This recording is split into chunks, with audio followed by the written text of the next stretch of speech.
Perkenalkan, saya Wakil Ketua Umum DPN Pradi Bersatu. Atas nama Ketua Umum, saya kebetulan ini hari diundang oleh Bang Rasman untuk ikut hadir dalam konferensi pers terkait dengan perkara yang berlangsung di Polda Sumatera Utara terkait dengan terlapornya bernama, kalau nggak salah, DC ya, saya inisial DC ya, artinya Denis Karyasta DC ya, oke. Nah kemudian yang pertama-tama kebetulan Polda Sumatera Utara saya tidak banyak mengenal, tetapi saya mau mengucapkan terima kasih yang sebesar-besarnya kepada Dirkrimsus yang lama, yaitu Kombes Teddy Marbun, yang kemudian diteruskan oleh Dirkrimsus yang baru bernama Kombes Andri Setiawan. Nah mudah-mudahan ini adalah polisi-polisi yang sangat ya saya anggap ya luar biasa ya, mempunyai prestasi yang luar biasa. Nah kemudian saya mengomentari sedikit terkait dengan tingkah laku yang selama ini berlangsung ya oleh saudari DC terhadap Bang Rasman ini. Sebenarnya kan tidak saling kenal ya kan ya, tidak saling kenal. Kemudian tidak pernah ada urusan. Artinya kapasitas Bang Rasman itu membantu siapa namanya Medina Zain itu juga membantu sebagai klien, sebagai penerima kuasa ya, sebagai penerima kuasa. Artinya mendampingi lah, membantu ya, namanya klien membutuhkan lawyer pada saat ada masalah dibantu. Jadi profesionalitas ya artinya ya Kanda ya. Nah kemudian oleh sebab itu tiba-tiba Ibu DC itu kemudian menyerang secara personal, menyerang kanan, menyerang kiri, menyerang atas, menyerang bawah. Nah itu kan nggak baik itu sebenarnya. Sebenarnya Bang Rasman ini dan kita publik ya mau memberikan efek, artinya mendidik lah. Usianya kan jauh ini, Bang Rasman 53, dia pun paling sepantaran 35 aja kan Kanda kan, terlalu jauh. Nah oke, saya rasa itu cukup. Nah sekarang terkait dengan laporan Bang Rasman ini, karena surat penetapan tersangka mungkin sudah dilayangkan ke Kejati Sumatera Utara, maka kita berharap, artinya kan ini kan Ibu DC ini kan seorang katanya pembela kebenaran kan, nah artinya ya kita minta kooperatif ya kan. Nah kalaupun tidak kooperatif ya lakukan komunikasi kepada penyidik ya kan, yang benar caranya. Artinya kan, artinya kita mau memperingati bahwa ada tindakan-tindakan yang salah yang dilakukan oleh Ibu DC supaya dia berubah lah. Artinya kan di agamanya Kanda ini kan ya kan, mendidik orang lebih baik kan daripada menghukum orang kan Kanda kan, artinya gitu ya. Jadi saya yang kebetulan hari ini diundang, saya minta mungkin ya kepada Ibu DC, mungkin kita juga tidak saling kenal ini Ibu DC, cuman ya berbenahlah ya kan, mungkin yang lebih baik. Kebetulan sudah punya anak kan, nih anaknya pasti lucu nih Bu DC kan, artinya kan ya kan, anaknya kan nggak salah ini, artinya ya Ibu berubah ya kan supaya anak itu tidak berimbas juga, artinya kan tidak nanti orang lain juga menyalahkan anak Ibu kan gitu kan, yang apalagi baru lahir gitu ya. Saya rasa itu ya dari saya ya, oke. Itu sekian, saya limpahkan ke rekan saya ini ya. Terima kasih Pak Rasman, terima kasih Bang Anda Lencumanan, Doktor honoris causa, luar biasa. Saya masih di tingkat magister hukum, artinya secara pendidikan di meja ini saya termasuk yang paling rendah, masih di S2. Pak Rasman sudah doktornya di Malaysia, luar biasa. Makanya VSD kalau teman-teman melihat di sini detailnya. Baik teman-teman, pertama tadi Pak Rasman sudah menyampaikan bahwa perang dengan Denis Karyasta ini ataupun progres berjalannya perkara ini sudah mencapai 20 bulan. Itu benar. Bahwa saya mau merimain dulu ya kan, mengingatkan kembali kepada kita perkara Denis Karyasta ini dulu seperti apa sih, kan begitu. Karena ini sudah lama kali berjalan. Biar mungkin nanti di media teman-teman yang mendengar ya kan, para pemirsa itu mengetahui kembali apa perbuatan-perbuatan Denis Karyasta dulu ini, sehingga sampai kita tim hukum dan korban yang di hari ini kan Pak Rasman korbannya, korban sampai melaporkan Denis Karyasta ini ke kantor polisi. Baik, pertama laporan polisi ini kita sampaikan pada tanggal 18 Juni 2022 di Polda Sumatera Utara. Waktu itu kita menemukan ataupun menyaksikan secara langsung postingan dalam laman Instagram Denis Cariesta 91. Saya pikir kalau ini teman-teman juga pasti mengikutin. Banyak postingan waktu itu yang hampir setiap hari Denis Cariesta ini sengaja menyerang kehormatan dan atau martabat Pak Rasman dan menjatuhkan nama baik Pak Rasman. Makanya waktu itu kita melaporkan beliau dengan pasal 27 ayat 3, yaitu pencemaran nama baik dan atau fitnah melalui media elektronik dan atau ITE yang biasa kita sebut. Postingannya itu pertama, Denis Cariesta mengatakan Pak Rasman itu cabul. Terus yang kedua mengatakan bahwa kita itu penipu.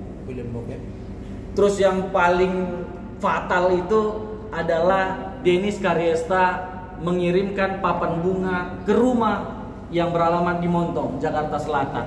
Itu menyatakan bahwa Pak Rasman, saya mohon maaf ini agak vulgar, tapi memang kata-kata dalam papan bunga Denis Cariesta itu begitu. Dia mengatakan bahwa Pak Rasman ini orang yang suka menonton bokep dan juga orang yang suka melakukan cabul. Ini kan sebuah tuduhan ataupun fitnah yang tidak berdasar. Karena kita pastikan tidak pernah ada laporan polisi, tidak pernah ada aduan terhadap perbuatan-perbuatan itu. Apalagi kalau dalam sistem hukum kita harus inkrah terlebih dahulu, baru seseorang itu dapat dikatakan melakukan sebuah perbuatan. Ya kan? Ada azas praduga tak bersalah dalam sistem hukum kita. Makanya kita nggak boleh asal menilai terhadap seseorang. Itu yang harus menjadi catatan. Kemudian yang paling fatalnya lagi adalah kenapa ini masuk kepada pasal 27 ayat 3 ITE. Setelah dia kirim, dia foto, dia posting ini di dalam Instagram dia. Ini yang paling luar biasa, bahwa lagi-lagi kita mengatakan bahwa hati-hati dengan postingan Instagram itu. Dan ya kita sama-sama tahu berapa banyak followers dari Denis Cariesta, kan gitu. Artinya banyak orang yang menyaksikan. Makanya sejak dari awal kita meyakini betul perkara ini akan naik kepada tingkat penyidikan. Dan benar, pada tanggal 15 Februari 2023 perkara laporan Pak Rasman naik kepada tingkat penyidikan. Dan sampai dengan hari ini pada tanggal berapa Pak yang 20 terbaru? 20 Desember. 20 Desember melalui SP2HP yang diberikan kepada kita, Denis Cariesta ditetapkan sebagai tersangka. Ya lagi-lagi ancaman pidana 27 ayat 3 semua pasti tahu. Ancaman pidananya 4 tahun. Tapi ketika ada orang yang bertanya kepada saya, apakah Denis Cariesta bisa ditahan? Jawaban saya secara tegas, potensi untuk ditahan Denis Cariesta itu sangat besar. Kenapa saya bilang potensinya sangat besar untuk Denis Cariesta ditahan? Pertama, Denis Cariesta dalam perkara ini merupakan orang yang tidak kooperatif. Kenapa saya bilang tidak kooperatif? Lamanya progres perkara ini berjalan itu dikarenakan Denis Cariesta tidak menghadiri panggilan-panggilan yang dilakukan oleh penyidik. Itu yang pertama. Banyak alasan yang disampaikan dia. Pertama, dia mengatakan bahwa Polda Sumatera Utara terlalu jauh. Dia bilang uang dia terbatas sehingga memberatkan sekali kalau dia sampai turun ke Polda. Itu yang pertama, kita harus ingat. Iya kan? Padahal di sisi lain dia mengatakan bahwa dia pejuang keadilan. Ya harusnya tanggung jawab dong, turun aja. Ke Medan juga sebenarnya nggak besar-besar kali, tiket pesawat sekitar 800, bahkan itu kalau kelas ekonomi. Ya kalaupun Denis Cariesta mau naik bisnis lebih mahal sedikit, tiket sekitar 2 jutaan, kan begitu. Kemudian apalagi yang membuat Denis ini berpotensi untuk ditahan?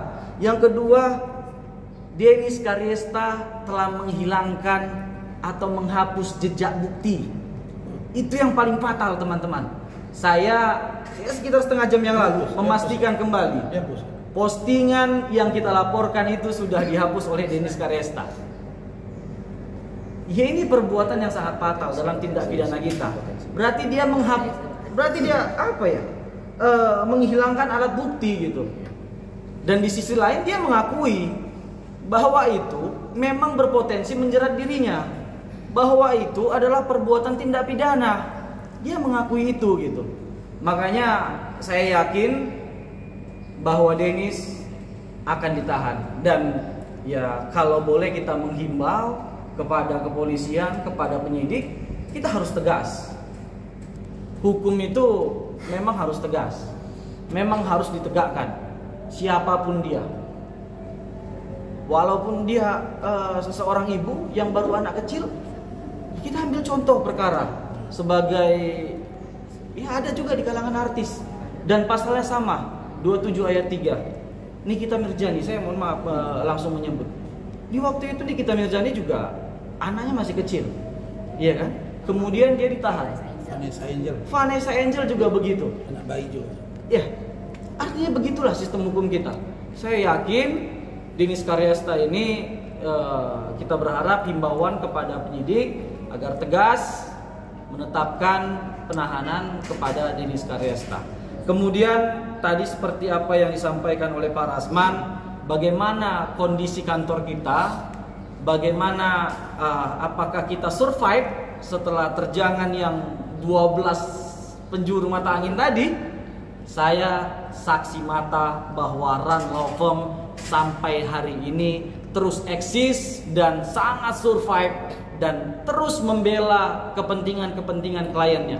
Terbukti teman-teman, saya dan juga Pak Rasman orang yang selalu mengupdate kegiatan-kegiatan kita. Kita nggak ada yang kita tutup-tutupin.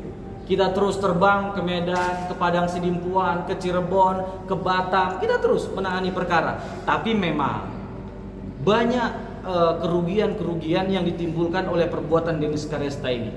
Saya berikan salah satu contohnya, kita kehilangan beberapa retainer. Saya berikan sedikit clue yang memang nanti ini akan kita sampaikan kepada di dalam pembuktian, dan Pak Rasman sendiri nanti yang akan membuktikan bahwa dahulu sebelum konflik ini Run Law Firm itu, teman-teman, retainernya, saya mohon maaf membuka ini sedikit Pak, Allah yang Maha Kaya seperti yang Pak Rasman sampaikan, itu di angka 500 juta sampai dengan 1 miliar 1 bulan dahulu. Tapi akibat fitnah-fitnah keji ini, fitnah-fitnah tidak berdasar ini, ya klien-klien kita terikut oleh fitnah-fitnah yang disampaikan oleh Dennis CS. Saya bilang Dennis CS karena memang mereka berkomplotan. Terikut mereka. Sehingga walaupun alasan pencabutan retainernya baik dengan mengatakan pertama bahwa kita diminta untuk fokus dulu menyelesaikan masalah kita. Kemudian kedua, mereka membuat alasan karena COVID yang dikarenakan keuangan perusahaan sedang tidak baik, jadi mencabut retainer kepada kita. Tapi ini semua alasan yang kami sudah duga sejak awal. Ini alasan yang dibuat-buat. Yang sebenarnya mereka terikut dengan isu-isu yang digemborkan di luar. Yang padahal alhamdulillah 2 tahun lebih berjalan perkara ini, Pak Rasman hari ini masih duduk di sini, masih terbukti, masih survive, masih terus bersidang, masih terus membela kliennya, masih terus memenangkan perkara, masih terus melepaskan klien dan beberapa perkara kita yang pidana itu, kita berhasil menyelamatkan klien kita dari tuduhan-tuduhan yang sebenarnya bukan perbuatan yang dilakukan klien kita. Dan itu kita survive gitu. Apalagi hari ini tuduhan untuk diri Pak Rasman sendiri, untuk diri kami sendiri, kami harus lebih survive dong. Makanya kami sangat siap bertarung dengan apalagi Dennis Karyasta ini. Saya pikir mungkin itu aja Pak, karena mengingat waktu terlalu panjang nanti. Terima kasih Pak. Baik. Poin tambahannya kepada orang-orang yang telah mencabut kuasa kepada saya.